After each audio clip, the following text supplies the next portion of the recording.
चलिए जानते हैं भारत की हर जिला और हर क्षेत्र की बड़ी खबरें। उससे पहले आप ये वीडियो के कहां से देख रहे हैं वे जरूर बताएं और हां, चैनल को सब्सक्राइब जरूर करना ताकि भारत की बड़ी खबरें आप तक पहुंच पाए। बिहार की नीतीश सरकार का फोकस अब रोजगार और निवेश पर है। कैबिनेट ने पहले और दूसरे 7 निश्चय के बाद अब तीसरे चरण की घोषणा की है। सरकार का कहना है कि इससे विकास को रफ्तार मिलेगी और युवाओं के लिए नए अवसर तैयार होंगे। रोजगार सृजन और निवेश आकर्षित करने के लिए नई नीतियों पर काम शुरू हो चुका है। मुकेश अंबानी की रिलायंस इंडस्ट्रीज ने पैक्ड फूड सेक्टर में बड़ा कदम उठाया है।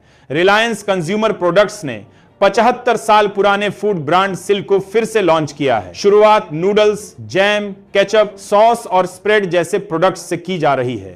इसे रिलायंस की फूड कैटेगरी में बड़ी एंट्री माना जा रहा है।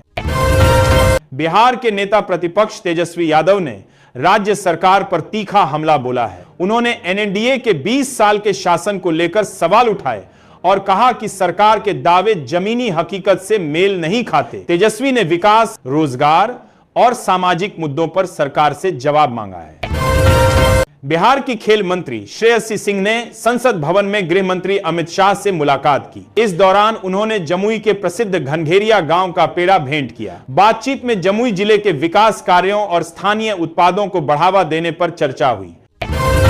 उत्तर प्रदेश के फतेहपुर में राशन कार्ड धारकों के लिए ई-केवाईसी अनिवार्य कर दी गई है।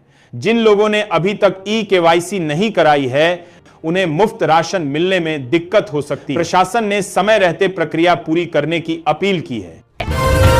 भाजपा अध्यक्ष जेपी नड्डा ने विपक्ष पर हमला बोलते हुए कहा कि वोटर लिस्ट में घुसपैठियों को जगह नहीं दी जा सकती। उन्होंने कहा कि चुनावी प्रक्रिया की शुद्धता जरूरी है और इस मुद्दे पर भ्रम फैलाना गलत है।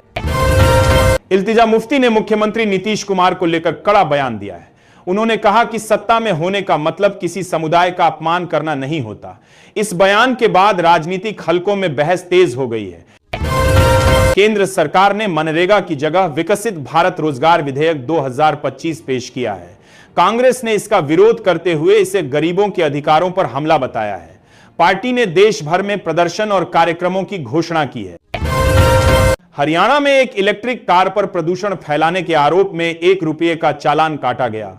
इस ई चालान ने ट्रैफिक सिस्टम की कार्यप्रणाली पर सवाल खड़े कर दिए हैं, क्योंकि इलेक्ट्रिक वाहनों में टेलपाइप एमिशन नहीं होता। मुख्यमंत्री योगी आदित्यनाथ के सिल्क से सिल्क विजन को आगे बढ़ाने के लिए उत्तर प्रदेश में रेशम निदेशालय के तहत सेंटर ऑफ एक्सीलेंस बनाया जा रहा है। 75 लाख रुपए की लागत से निर्माण कार्य तेजी से चल रहा है। समाजवादी पार्टी अध्यक्ष अखिलेश यादव ने कहा है कि उनकी पार्टी भाजपा से मुकाबला करना सीख चुकी है। उन्होंने दावा किया कि उत्तर प्रदेश में इंडी गठबंधन मजबूत है और आने वाले चुनावों में बेहतर प्रदर्शन करेगा। दिल्ली में साइबर ठगी का एक अनोखा मामला सामने आया है, जहां खुद को पुलिस अधिकारी बताकर एक व्यापारी को डिजिटल अरेस्ट किया गया। व्यापारी की बेटी की सतर्कता से समय रहते ठगी रोकी जा सकी। प्रदूषण को लेकर विशेषज्ञों ने सलाह दी है कि सिर्फ सरकार पर निर्भर न रहें। गर्म भाप लेने जैसे छोटे उपाय भी सांस से जुड़ी समस्याओं में राहत दे सकते हैं। एनएससीपी सांसद सुप्रिया सुले ने ईवीएम को लेकर अपनी ही पार्टी के रुख पर सवाल उठाए हैं। उन्होंने कहा कि वे खुद ईवीएम से कई बार चुनाव जीत चुकी हैं। ऐसे में मशीन पर सवाल उठाना सही नहीं है। पीडीपी अध्यक्ष महबूबा मुफ्ती और नेशनल कॉन्फ्रेंस के नेता आगा सैयदुल्लाह ने एक सरकारी कार्यक्रम में हुई घटना की निंदा की है और मुख्यमंत्री से माफी की मांग की है। उत्तर प्रदेश के 16 जिलों में निराश्रित गौवंश के लिए नए गो संरक्षण केंद्र बनाए जाएंगे। सरकार ने इसके लिए 55 करोड़ से अधिक की राशि जारी की है। नोएडा और ग्रेटर नोएडा में हवा की रफ्तार कम होने से प्रदूषण गंभीर स्तर पर पहुंच गया है। दृश्यता घटने से वाहन चालकों को परेशानी का सामना करना पड़ रहा है। संयुक्त राष्ट्र में भारत ने एक बार फिर पाकिस्तान को कड़ा जवाब दिया है।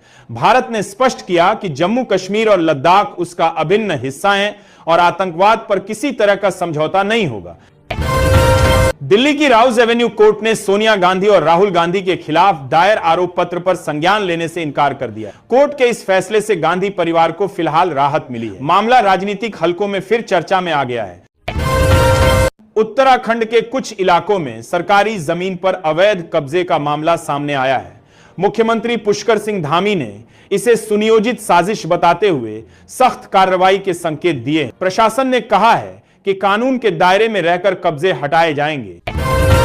हरियाणा सरकार ने हांसी को नया जिला बनाने की घोषणा की है। मुख्यमंत्री ने कहा कि इसकी अधिसूचना 1 हफ्ते के भीतर जारी कर दी जाएगी। नए जिले के बनने से प्रशासनिक कामकाज और स्थानीय सुविधाएं बेहतर होने का दावा किया जा रहा है।